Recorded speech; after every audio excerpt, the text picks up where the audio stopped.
So basically we are going to clear the concept of loop. So basically दुईवटा टाइप्सको loop हुन्छ, finite र infinite. So चाहिँ पढेकै कुरा हो. अनि त्यसपछि चाहिँ लुपलाई एक्जिक्युट गर्ने दुईवटा तरिका हुन्छ, वाइल लुप र फोर लुप. सो यसको बारेमा चाहिँ अलिक पछि पढौँला. र यी दुईमध्ये युजुअली काम लाग्ने भनेको चाहिँ फोर लुप हो. वाइल लुप चाहिँ केही कुराहरूमा मात्रै काम लाग्छ. सो फोर लुप चाहिँ बढी कुराहरूमा काम लाग्छ. So four loop is important. त्यसपछि एउटा मेन कुरा के बुझ्नु भन्दाखेरि चाहिँ सी प्रोग्रामिङमा लुप्सको केसमा लुप्सको केसमा 1 stands for true and 0 is stands for false. So यो भिडियोमा त नै मेबी पछि म बुझाउँछु यसको बारेमा. सो 1 भनेको ट्रु हो, 0 भनेको फल्स हो, यो कुरा चाहिँ बुझ्ने हैन. सो यो लुप्सको चाहिँ रियल लाइफ इक्जाम्पल म काम गरौँ, रियल लाइफमा कहाँ युज हुन्छ भनेर. सो इक्जाम्पल्स हेरौँ. सो फर इक्जाम्पल अब कम्प्युटर हजुरसँग एउटा ल्यापटप छ, एउटा पिसी छ. सो बेसिकली त्यो पिसीमा हजुरको एउटा पासवर्ड हुन्छ हैन. अब हजुरले बनाउनुहुन्छ एउटा पासवर्ड, त्यसमा एउटा पासवर्ड स्टोर भएको हुन्छ. सो फर इक्जाम्पल हजुरको पासवर्ड हो 1 2 3 4. सो हजुरको पासवर्ड हो 1 2 3 4.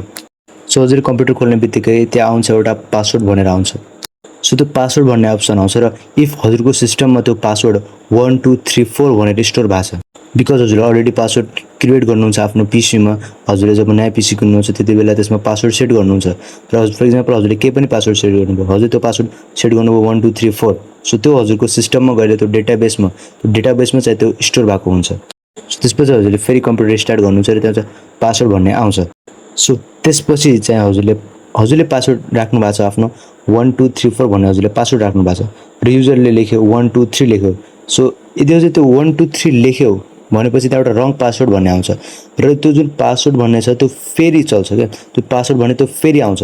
त्यो एउटा लुप हो. जबसम्म हजुर त्यो 1 2 3 4 वाला स्टेटमेन्ट चाहिँ त्यो ट्रु हुँदैन तबसम्म यो पासवर्ड भन्ने आइरहेको छ. त्यसले बेर त्यो पासवर्ड मागिरहेको छ जबसम्म हजुरको पासवर्ड 1 2 3 4 हुन्न. सो लुप्स भनेको यही हो. लुप भनेको रिपिटेसन जबसम्म हजुरको त्यो कन्डिसन ट्रु हुँदैन. सो यसको रियल लाइफ प्रोग्राम हामी चाहिँ कम्प्युटरमा गर्छौँ. सो यो चाहिँ एउटा बेसिक प्रोग्राम हो लुप्सको. सो मैले चाहिँ जुन पासवर्डको इक्जाम्पल दिएँ सो त्यही रिलेटेड हो यो. सो यसलाई चाहिँ ब्रेकडाउन गरौँ. सो अब यो इन्ट मेन एसटिडिआई यो सब त बेसिक कुराहरू, यो चाहिँ एक्सप्लेन गर्नु पर्दैन.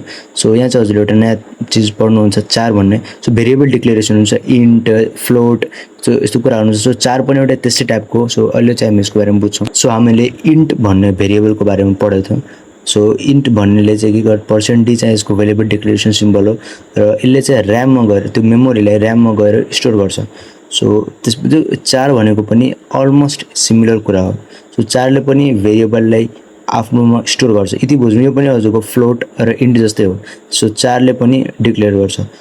सो बेसिकली हामी चाहिँ फर्स्टमा इन्ट मेन लेख्छौँ, त्यसपछि 4 गर्छौँ.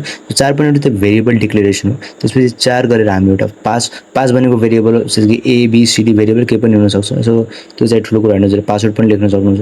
त्यसपछि हामी बिग ब्र्याकेटमा लेख्छौँ. सो त्यो बिग ब्र्याकेट भित्रको लेखेको कुराले के डिक्लेयर गर्छ भने त्यो स्ट्रिङमा कतिवटा लेटर हुन्छ. जस्तो कि त्यो हजुरको पासवर्ड छ होइन, त्यो पासवर्डभित्र कतिवटा म्याक्सिमम लेटर हुनु पऱ्यो. जस्तो कि हजुरले 20 भन्दा बढी पासवर्ड राख्न सक्नुहुन्न. सो 20 भनेको त्यसको म्याक्सिमम लेन्थ हो. सो त्यसपछि चाहिँ हामीले एउटा 4 भन्ने भेरिएबल डिक्लेयर गर्छौँ. सो 4 भन्ने भेरिएबल हामीले पास गरेर 20 त्यसको म्याक्सिमम लेन्थ राख्छौँ.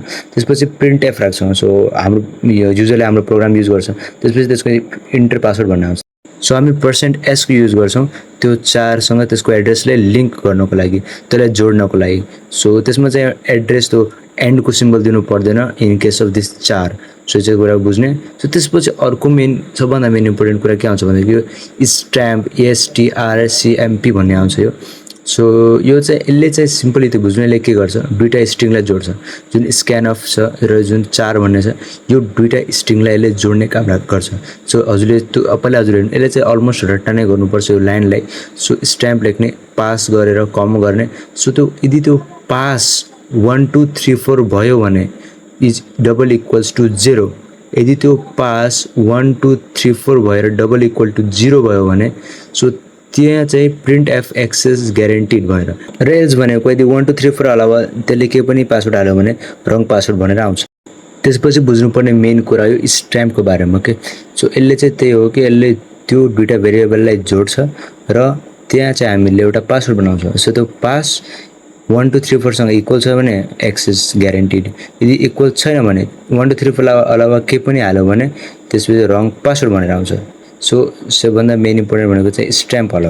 सो हामी चाहिँ रन गरेर हेरौँ। सो मैले चाहिँ रन गर्छु र यहाँ पासवर्डको ठाउँमा म के पनि इन्टर गर्छु होइन, के पनि इन्टर गर्छु र यो जुन हाम्रो पासवर्ड छ, सो यो बेसिकली यो पासवर्ड चाहिँ 1 2 3 4 सँग इक्वल छैन। सो हाम्रो फर्स्ट स्टेटमेन्टसँग मिल्दैन र एल्स वाला छ त्यो स्टेटमेन्ट रन हुन्छ। र पासवर्डको ठाउँमा यदि हामीले 1 2 3 4 हाल्यो भने हाम्रो इफ स्टेटमेन्ट ट्रु हुन्छ र यहाँ एक्सेस ग्यारेन्टेड भनेर आउँछ।